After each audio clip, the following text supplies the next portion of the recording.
ان کے پیروں کو راحت ملتی ہے تو وہ خوش ہوتے ہیں۔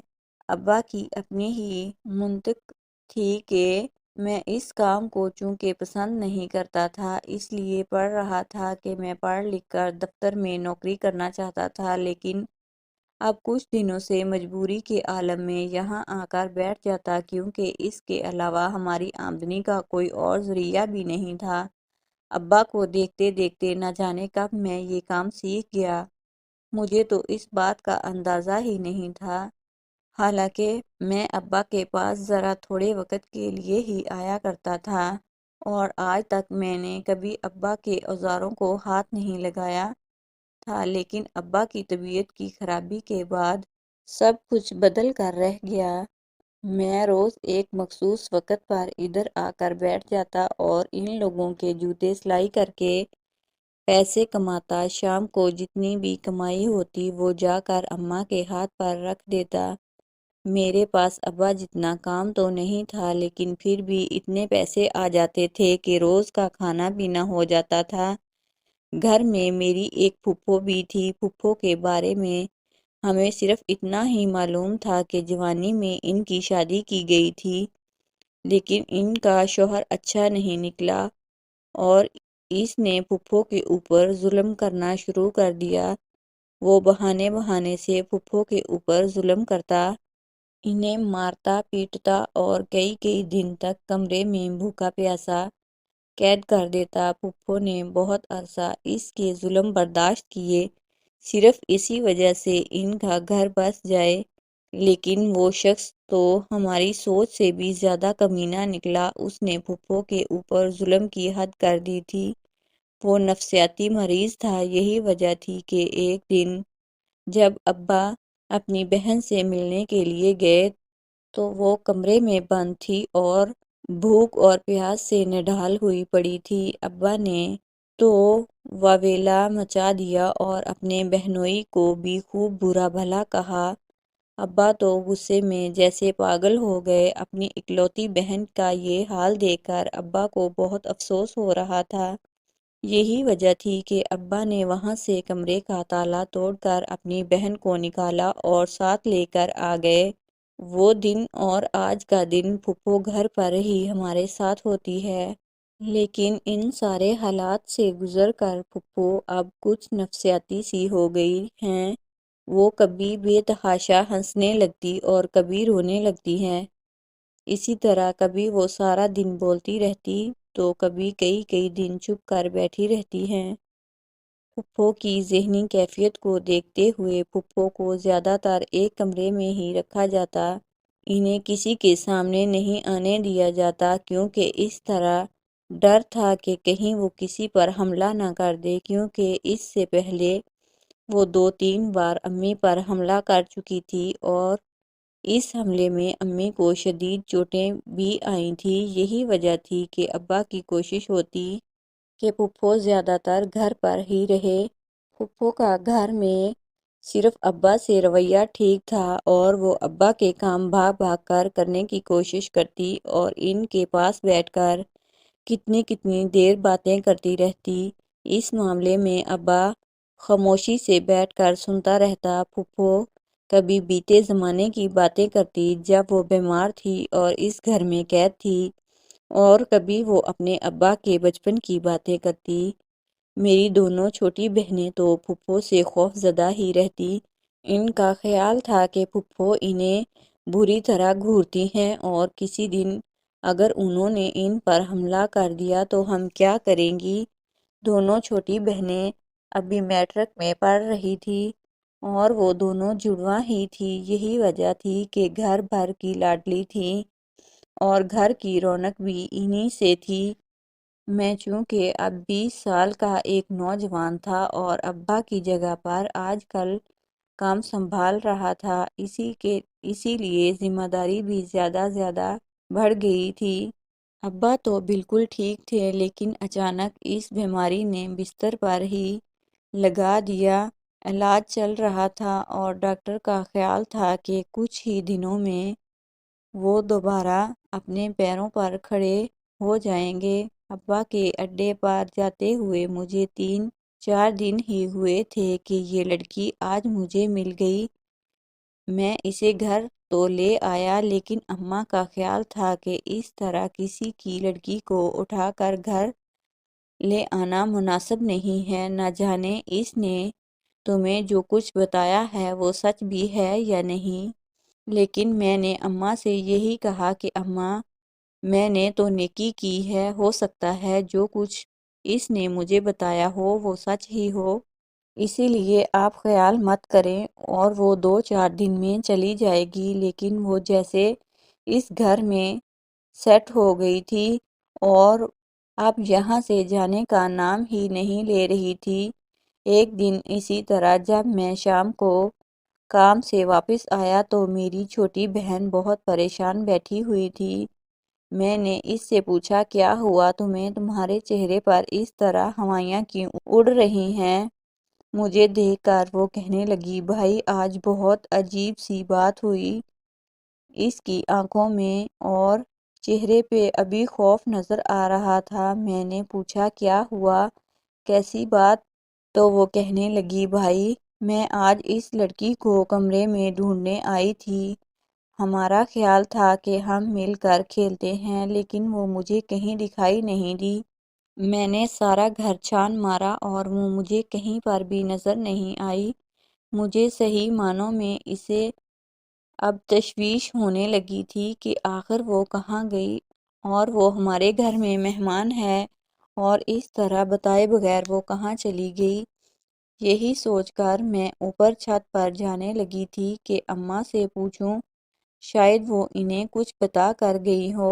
لیکن جب میں نے چھت پر جانے کے لیے پہلی سیڑھی پر قدم رکھا تھا، وہ کمرے سے برآمد ہوئی اور مجھے دیکھ کر کہنے لگی، آؤ چھت پر جا کر مل کر بیٹھیں۔ میں اسے اس طرح کمرے سے نکلتا دیکھ کر حیران رہ گئی اور خوف زدہ ہو گئی۔ میں نے ہلکائے ہوئے اس سے پوچھا، بھی تم کمرے میں تھی؟ تو وہ کہنے لگی، ہاں ابھی تمہارے سامنے ہی تو آئی ہوں۔ جب کہ بھائی خدا کی قسم جب پہلے کمرے میں دیکھنے گئی تھی تو وہ کمرے میں کہیں پر بھی موجود نہیں تھی، لیکن نہ جانے دوبارہ وہ وہاں پر کیسے آ گئی، حالانکہ میں تو سامنے ہی تھی۔ چھوٹی بہن نے الجھے ہوئے انداز میں کہا، لیکن میں نے اس کا کندھا تھپتھپا کر اسے تسلی دی اور کہا، ہو سکتا ہے تمہیں پہلے نظر نہ آیا ہو، یہ کوئی اتنی بڑی بات نہیں ہے کہ اس سے پریشان ہو جائے، تم بھی ٹینشن نہ لو اور اس بات کو بھول جاؤ۔ میں نے اپنی چھوٹی بہن کو تو سمجھا دیا، لیکن خود اپنے آپ میں الجھ گیا، اور آخر کیسے ممکن ہو سکتا ہے جس کمرے میں وہ پہلے موجود نہیں تھی، اب وہ وہیں سے باہر نکلی ہو۔ یہ بات مجھے بہت عجیب سی لگ رہی تھی کہ میں تھوڑا ٹھٹک گیا اور اپنی ہی سوچ میں گم تھا کہ سامنے سے وہ چلتی آئی اور آ کر میرے قریب کھڑی ہو گئی اور کہنے لگی، مجھے تم سے کچھ کہنا ہے۔ میں نے ناسمجھی سے اس کی طرف دیکھا تو وہ کہنے لگی، دراصل میں بازار جانا چاہتی ہوں، مجھے کچھ چیزوں کی ضرورت ہے۔ اس نے مجھ سے کہا تو میں نے کہا، تمہیں مجھ سے پوچھنے کی ضرورت نہیں ہے، اگر تم اپنی مرضی کی مالک ہو، جہاں پر آنا جانا چاہو تو جا سکتی ہو۔ میں نے اسے صاف صاف کہہ دیا، لیکن وہ تو جیسے خاموشی سے وہیں پر کھڑی رہی اور پھر کہنے لگی کہ میں دراصل تمہارے ساتھ جانا چاہتی ہوں۔ اس کی بات سن کر میں نے حیرانی سے اس کی طرف دیکھا اور کہا، میں تو آج تک اپنی بہنوں کو ساتھ بازار نہیں لے کر گیا، اس لیے تم ایسا کرو، تم میری بہن میں سے کسی کو ساتھ لے جاؤ۔ میں یہ کہتے ہوئے اٹھ کر کھڑا ہوا۔ اس کے چہرے پر عجیب سی مایوسی چھا گئی تھی، لیکن وہ اس کے بعد کچھ بولی نہیں۔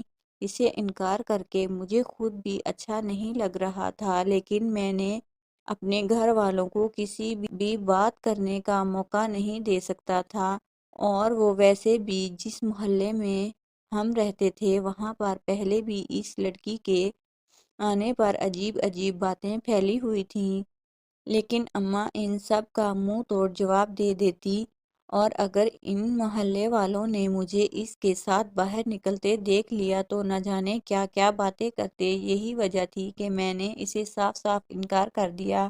اور پھر یہ اس سے اگلے ہی دن کی بات تھی جب پھپھو کی طبیعت کچھ ٹھیک نہیں تھی۔ میں اس کے پاس آ کر بیٹھ گیا اور پھپھو کا حال پوچھنے لگا۔ پھپھو کو مجھ سے بہت محبت تھی۔ وہ اکثر مجھے بٹھا کر میرا ہاتھ تھام کر بیٹھی رہتی اور محبت سے دیکھتی رہتی۔ اب بھی پھپھو نے میرا ہاتھ تھام لیا اور میری طرف دیکھتی رہیں، اور پھر اچانک مجھے کہنے لگی، ابرار بیٹا، جس لڑکی کو تو گھر میں لے کر آیا ہے وہ دیکھنے میں کچھ اور اصل میں کچھ اور ہے۔ تو اسے جہاں سے لے کر آیا ہے وہاں واپس بھیج دے، یہ نہ ہو کہ تیرے اوپر کوئی مصیبت آ جائے۔ پھپھو نے عجیب پراسرار طریقے سے کہا تو میں نے ناسمجھی سے پوچھا، پھپھو کی طرف دیکھا اور پوچھا، کیسی مصیبت پھپھو؟ وہ تو ایک معصوم اور سادہ سی لڑکی ہے، وہ کیسے مجھے کسی مصیبت میں مبتلا کر سکتی ہے؟ میں نے پھپھو سے پوچھا تو وہ کہنے لگی، اگر تو نہیں جانتا، لیکن جو میری نگاہیں دیکھ رہی ہیں وہ کچھ اور ہی ہے۔ میں تو تجھے صرف خبردار کرنا چاہتی ہوں، اس لڑکی کو یہاں سے نکال دے۔ پھپھو نے جب یہ کہا تو مجھے اپنی چھوٹی بہن کی بات یاد آئی۔ اب میں صحیح معنوں میں پریشان ہو چکا تھا اور میں نے یہی سوچا تھا کہ اب میں جلد سے جلد اس لڑکی سے اس سلسلے میں دو ٹوک بات کروں گا تاکہ اس کا جو بھی معاملہ ہے وہ خود نپٹائے اور ہمارے گھر سے چپ چاپ چلی جائے۔ اگلے ہی دن مجھے موقع مل گیا جب وہ چھت پر اکیلی بیٹھی ہوئی تھی۔ میں بھی چھت پر چلا آیا اور اسے مخاطب کر کے کہا، سنو، اب تمہیں اتنے دن ہو گئے ہیں یہاں پر رہتے ہوئے کہ تم اب اپنے گھر واپس چلی جاؤ۔ یوں ہمارے گھر اتنی دیر تک رہنا مناسب نہیں ہے۔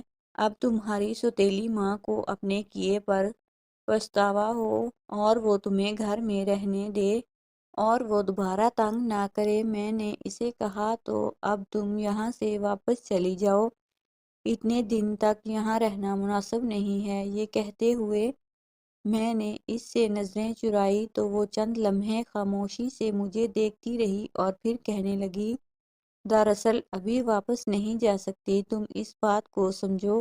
اس نے بیچارگی سے کہا تو میں نے سوالیہ نظروں سے اس کی طرف دیکھا اور وہ نظر چرا کر کہنے لگی، دراصل ایک بات ہے جو میں نے تمہیں ابھی تک نہیں بتائی۔ اس نے کہا۔ میں نے چوں کر اس سے پوچھا، کون سی بات؟ تو وہ آہستہ سے کہنے لگی، دراصل میں ایک جن زادی ہوں اور جنات کی دنیا میں رہتی ہوں۔ اس نے جیسے مجھ پر انکشاف کیا اور میں تو پورے کا پورا ہل کر رہ گیا۔ میں نے خوف بری نگاہوں سے اس کی طرف دیکھا اور پوچھا، جن زادی؟ تو وہ کہنے لگی، ہاں جن زادی، دراصل میں ایک جن زادی ہوں اور جنات کی دنیا سے یہاں پر آئی ہوں۔ میرے ابا میری شادی زبردستی کسی کے ساتھ کروا رہے تھے اور میں شادی کے حق میں نہیں تھی، اس لیے وہاں سے بھاگ کر یہاں آ گئی۔ اس نے اب اپنے بارے میں سچائی بتائی تو میں نے شک بری نگاہوں سے اسے دیکھا اور پوچھا، تم مجھ سے مذاق کر رہی ہو نا؟ میں نے شک بری نگاہوں سے دیکھتے ہوئے کہا تو وہ کہنے لگی، نہیں یہ مذاق نہیں ہے، میں تم سے سچ کہہ رہی ہوں۔ میں ایک جن زادی ہوں اور جنات کی دنیا سے ہی یہاں پر آئی ہوں۔ دراصل میں نے یہاں پر آنا تو نہیں تھا، لیکن بس مجھے اس دنیا سے بھاگنا تھا، مجھے اپنی شادی سے بھاگنا تھا، اسی وجہ سے میں یہاں پر آ گئی۔ اب یہاں پر یہ سب اتنا اچھا لگ رہا ہے کہ میرا واپس جانے کو دل نہیں کر رہا۔ اور پھر ایک بات اور بھی ہے جو مجھے واپس جانے سے روکے ہوئے ہے، اس جن زادی نے کہا۔ تو میں نے پوچھا، کون سی بات؟ میرا سوال سن کر اس نے نگاہیں جھکا لی اور پھر آہستہ آواز میں بولی، میں تم سے محبت کرتی ہوں، تم مجھے اچھے لگتے ہو، یہی وجہ ہے کہ میں واپس جانے سے ڈرتی ہوں۔ مجھے لگتا ہے میں تمہیں کھو دوں گی۔ یہ کہتے ہوئے وہ آزردہ سی ہو گئی۔ اس کی بات میرے لیے بہت حیران کن تھی۔ میں نے تو کبھی اس کے بارے میں اس طرح سوچا ہی نہیں تھا، اور پھر نہ جانے اس کے دل میں یہ سب کیسے آ گیا۔ میرے لیے یہ بات بہت حیران کن تھی، تاہم اس کی بات سن کر میں خاموش ہو گیا اور کچھ نہیں بولا۔ میں نے یہی سوچا تھا کہ میں اسے کسی نہ کسی طریقے واپس جانے پر رضامند کر لوں گا اور اپنے گھر والوں کو اس کے بارے میں حقیقت نہیں بتاؤں گا، کیونکہ اگر میں گھر والوں کو اس کی حقیقت سے آگاہ کرتا تو شاید وہ لوگ اس سے خوف زدہ ہو جاتے اور وہ الٹا میرے ساتھ بھی ناراض ہوتے۔ لیکن مجھے نہیں پتا تھا کہ میرے پیچھے میری چھوٹی بہن نے یہ ساری باتیں سن لی ہیں، اور وہ خوف کے مارے وہ وہیں پر بے ہوش ہو گئی تھی۔